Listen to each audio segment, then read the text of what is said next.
ni Vice President Sara Duterte ang pagsalakay ng mga pulis sa ilang ari-arian ni Pastor Apollo Kibuloy kung saan nadamay ang ilang bata. Nako. Hit naman ng PNP. Grabe naman yung title ng News 5 talaga, oh. Mainit ang ulo ng News 5, oh.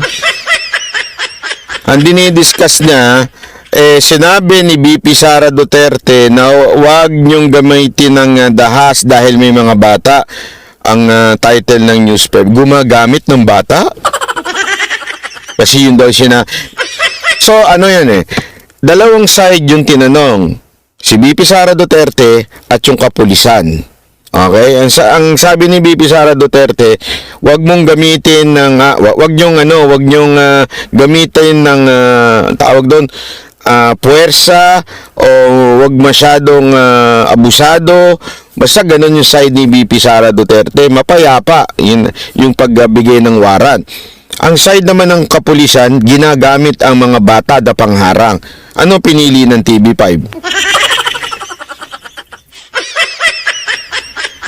Diyan pa lang malalaman mo na talagang tulonggis, di ba? Mga supporter ng pastor ang nagsama sa mga bata bilang panangga sa mga pulis. Pero pinairal pa rin daw nila ang maximum tolerance. Nasa frontline ng balitang yan, si Camille Samonte. Kinwestiyon na rin ni Vice President Sara Duterte ang ginawang pagsalakay ng mga pulis sa ilang ari-arian ng Kingdom of Jesus Christ para hanapin at arestuhin sana si Pastor Apollo Kibuloy sa Davao nitong Lunes. Giit ni VP Sara, dapat daw tiyakin ng mga otoridad na nire-respeto nila ang mga inosenteng sibilyan. Kung mag-implementa ng mga arrest warrants, search warrants, let us make sure that we respect the innocent civilians, the ordinary citizens, especially ang mga bata. Because kanang trauma sa ingunana, kagubot sa pag-implement lang sa simpleng warrant of arrest. Wala takibaluon sa epekto ana sa ilahang pagdako. Una nang tinawag ng ama ni VP Sara na si dating Pangulong Rodrigo Duterte na excessive at unnecessary force ang nangyaring raid. Si Digong ang tumatayong property administrator ng KOJC. Pati si Senator Amy Marcos, personal daw nakita ang... So, ito nga yung sinabi ni BP Sara na wag masyadong wag naman ganyan, wag naman po kayo, kasi this is a simple serving of warrant. Okay? Una-una, you only use excessive force kung tatanggihan yung ipaserve yung warrant. But always remember, this is not the first time it happened na nag-serve sila ng warrant. Pangatlong beses na po ito. Walang problema dun sa una, sa pangalawa, walang problema. And yet, on the third day, o the third serving of warrant, bakit nila binitbit ang SAP, ang SWAT, dalawang batalyon ang ginamit nila just to serve the warrant? Doon pa lang, talagang talo ka na sa korte niyan. Diba nakapag-serve na kayo ng dalawa? Nagka-problema ba kayo? Hindi ba kayo pinapasok? Pinapasok kayo, diba? O bakit this time, magdadala kayo ng sobrang dami? Second, meron bang katuruan o eksperyensya o karanasan na masasabi nating merong violence ang KOJC, merong ganon? O violente mga taga KOJC? Wala. Alam mo, makikita mo naman yan even sa mga preaching. Kung ang isang grupo ay nagtuturo ng violente, ano ibig sabihin nun? O, pag tayo, inape, papalag tayo, lalaban tayo, magdedeklara tayo ng gera. May ganun ba? Paulit-ulit sa pangangaral ni Pastor Kibuloy na mahalin ang kapwa. Wala ho siyang itinuro na ganun. Naintindihan ho natin? So, ibig sabihin, ano yung pinagbabasihan ninyo na dapat kayong magdala ng SWAT, SAP na 2 batalyon? Kung meron, abay pakinggan natin. Kaya lang parang wala Wala naman, no? Even if maraming sinasabi nila, maraming taga-suporta. Una-una yung mga taga-suporta ni Pastor Kibuloy, karamihan dyan, kabataan, karamihan ho dyan, mga kababaihan. May nakita ka ho ba kayo dyan na, wala. Na yung parang mga sanggano, wala.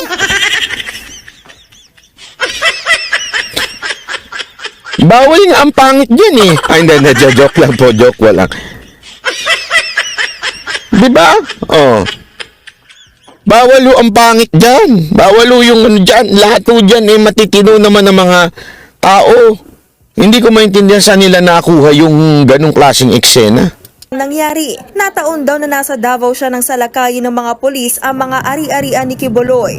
Ako'y nasinda kasi ang dami-daming SWAT, CIDG sa airport. Nakita ko yung tatlo ba na PNP helicopter, may kasama pang drone, may mga sniper pa sa tuktok ng mga building. Davao City naging pawang war zone. Iginiit naman ng Philippine National Police na hindi overkill ang kanilang operasyon. Katunayan, maximum tolerance pa raw ang pinairal nila. Yan ay kahit Maximum tolerance. Kagabi, may ipinakita tayong video, di ba? Yun daw ang definition nila ng maximum tolerance.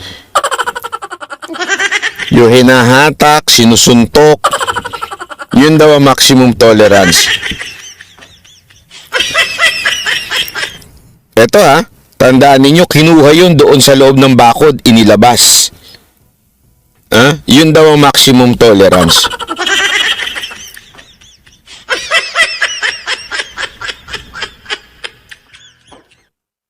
Yun daw po ang mapayapa.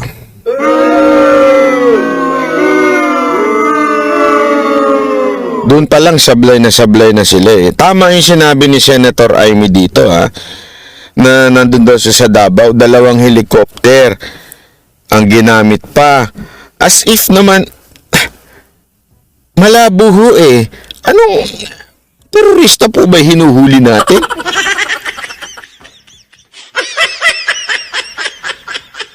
Terorista po ba ang hinuhuli natin? Hindi ho eh.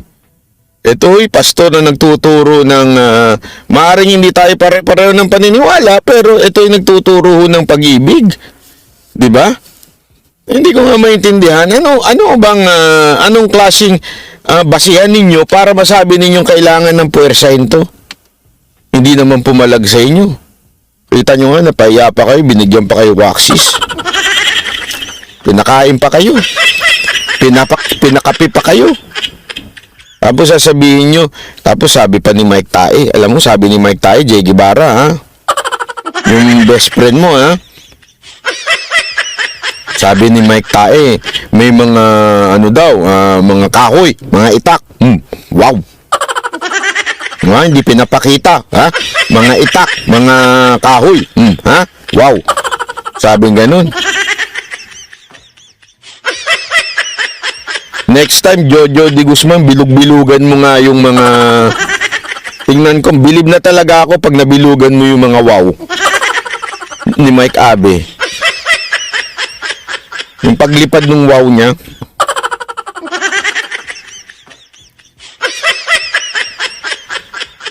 Diba? Ako lang talaga, nagtataka lang ako May mga itak-itak. Tanga ka. Hindi, ako nagtatanong lang talaga. Ako tanong lang to, Mike Abe. Seryosong katanungan to, Magkano ba? Hindi, ako nagtatanong lang. Kasi, alam mo, maintindihan ko, kunwari, sadyang isang ensimada vlogger nagkomento ng ganyan. Di ba? Maintindihan ko kasi talagang tanga sila Ikaw, na broadcaster kuno o matagal na sa industriya, you know your job, 'di ba? Magkokomento ng ganyan.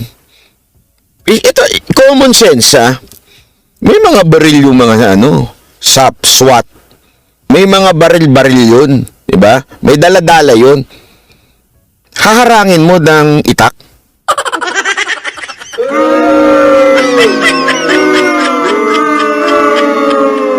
tawag mo dun? Eh di wow. Excuse me. Tama, mali. Di ba? Tama. Hindi, ako, nagtatanong lang ako, ha?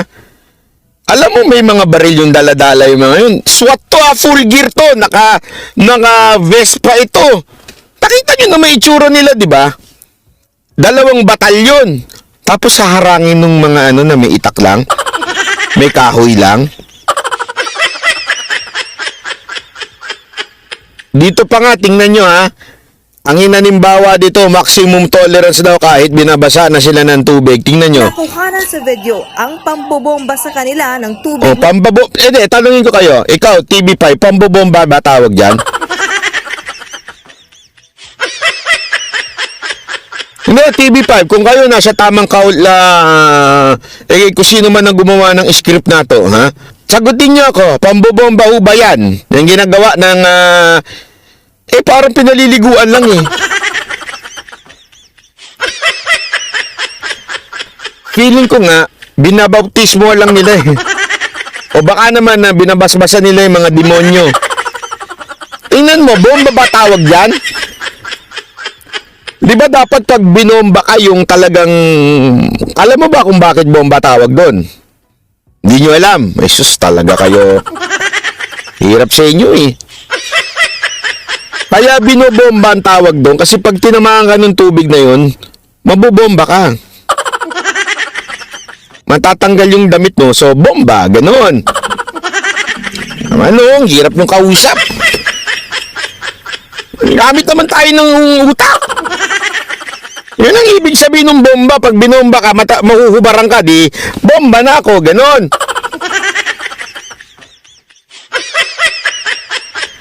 Oh. Kaya hindi tawag dyan bomba.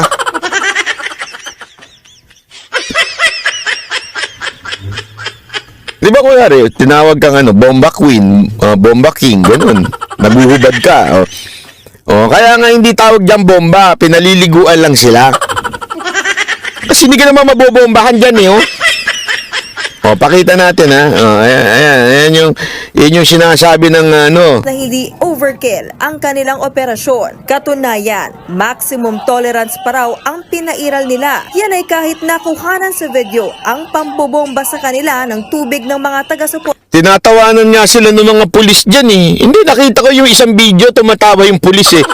Sabi na tayo ng mga to, halatang hindi marunong sa Hindi siguro, sabi nila ng mga pulis, hindi marunong tong KOJC, no, mga disperse ng crowd o mag-disperse ng mga tao. Kasi nung nagbomba sila, parang mas masarap pang maligo eh. Kesa sa, alam mo yung, kesa sa umiwas ka dun sa tubig, parang ang sarap nito, lamig ah.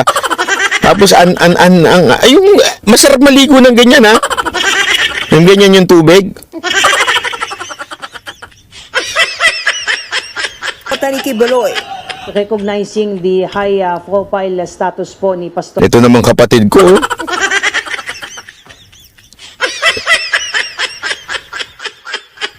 Okay mahirap din yung ginagawa niya. Ha? Nagsasalita siya para sa iba. Buloy at ito mga anticipated po nating resistance on the part po ng kanya mga followers ay minakapat po ng PNP yung ground commander po to deploy sufficient number of PNP personnel to include yung ating pong mga SWAT at ating pong mga SAF. Hindi po sila gumante at naging mahimlahon po sila. Sinayaan po nila hanggang maubos na po yung tubig ay hindi po sila gumalaw po doon. Kinondena rin ng Tingnan mo na. Kung talagang may intensyong manakit o di kaya may intensyon na bombahin, hindi mauubusan ng tubig yan. Yung kuryente nga ng kay OJC, kayang pailawin ng buong Davao eh. Hindi maubusan ng tubig yan. Kaya lang kasi hindi naman po talaga yun ang intensyon nila na bombahin o anuhin. Kasi ito, buti nga ganyan lang ginawa nila eh. Imaginein nyo na lang na may lumusob sa inyo 2 batalyon sa bahay ninyo. Ano magiging reaction mo? Tapos hinahanap sa iyo si Tebes, hinahanap sa iyo si Bantag, di ba? Na sandali, pakita muna ng warrant ninyo. Asan na yung warrant? Ang tagal na tinatanong dito yung warrant. Kaya nga papansinin nyo, madilim pa yun eh. Yung nangyaring kumusyon na yun, madilim yun. Kasi mga alas 3 o alas 4 ng umaga yun. Wala pa yung nagdala ng warrant. Ibig sabihin, nambulaga talaga sila. Kung ikaw nga naman, nandoon ka, mabubulaga ka ng ganyan na wala man lang pinipresenta sa'yo, di ba mali yaman yun? Oh, doon pa lang sablay na sila eh. PNP ang paggamit umano ng mga bata bilang pangharang nang sumalakay sila. Pang gumamit daw ng bata, wala talaga sa hulog tong tagapagsalita ngayon ng PNP.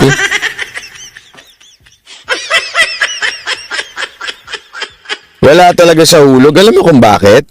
Ha? Kasi nga po, una-una, marami talagang bata dyan. Naitirahan dyan eh.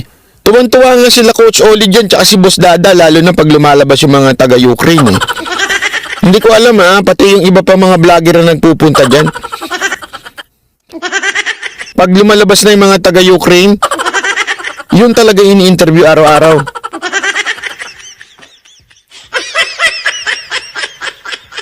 Hindi, totoo. Marami talagang bata dyan. Kaya nga tuwan-tuwa si Jay Guevara nung pumunta siya dyan eh. Yung mata niya talaga masyadong malikot eh. Naghahanap na mabibiktima. Sabi ko, Jay Guevara, wag kang ganyan. Ito'y banal na lugar. Naghahanap ka na naman na mabibiktima dyan na bata. Hiling mo talaga sa bata. Hindi totoo naman talaga, marami po talagang bata dyan kasi may eskwelahan dyan, may tira, may parang dorm dyan ng mga bata at nung lumusob sila, morning prayer yon. Karamihan na nagpupunta sa morning prayer, di ba napansin ninyo?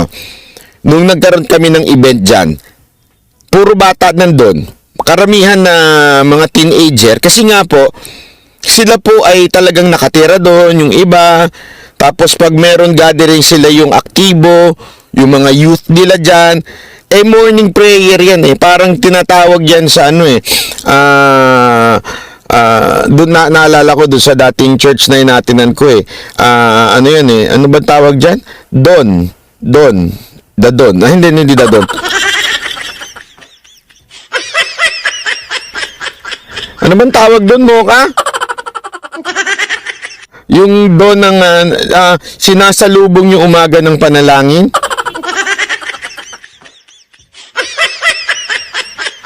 Ayun, don't watch. Yun.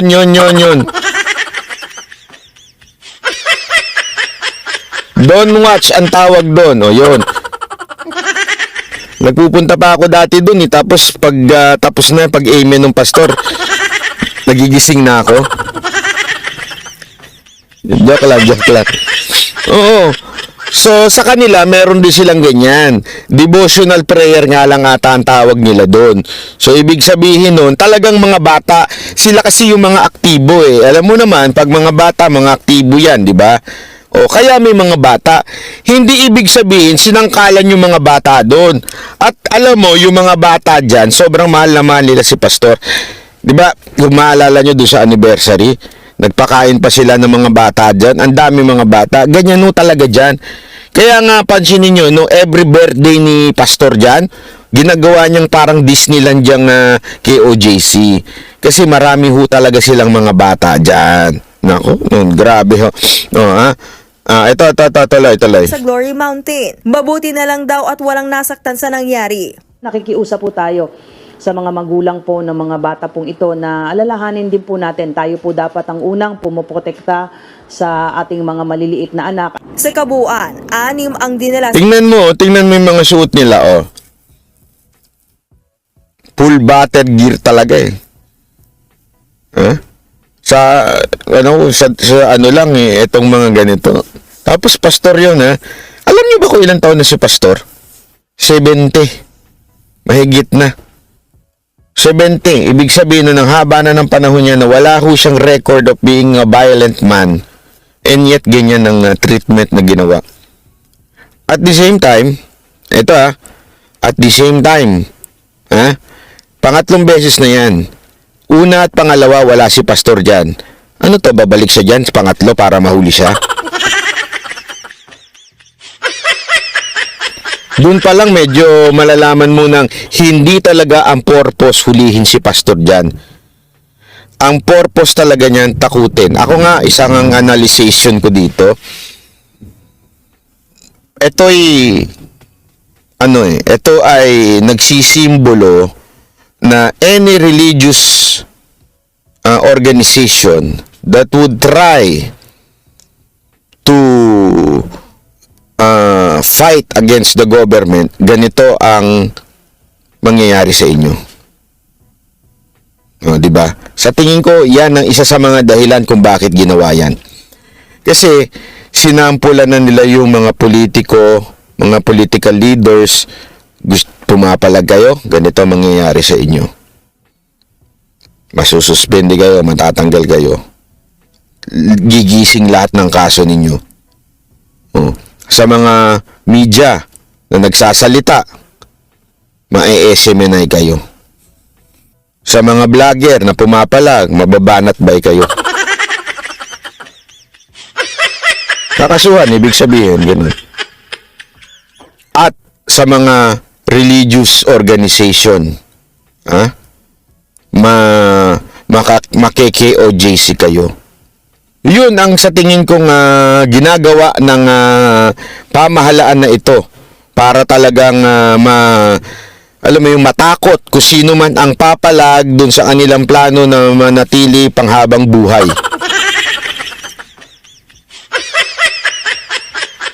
Hindi, yun ang sa tingin ko talaga di ba? Yung mga nagko-comment, pasensya na, hindi ko mabasa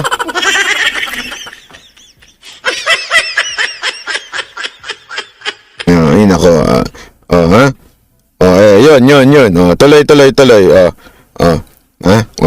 Presinto dahil sa pag-atake sa mga pulis. Pinakawala naman sila kalaunan pero desidido ang PNP na magsampa ng reklamo. Ang kampo naman ni Quiboloy, sasagutin din niya ng kontrademanda lalo't illegal daw ang pagpasok ng mga pulis sa mga ari-arian ng pastor.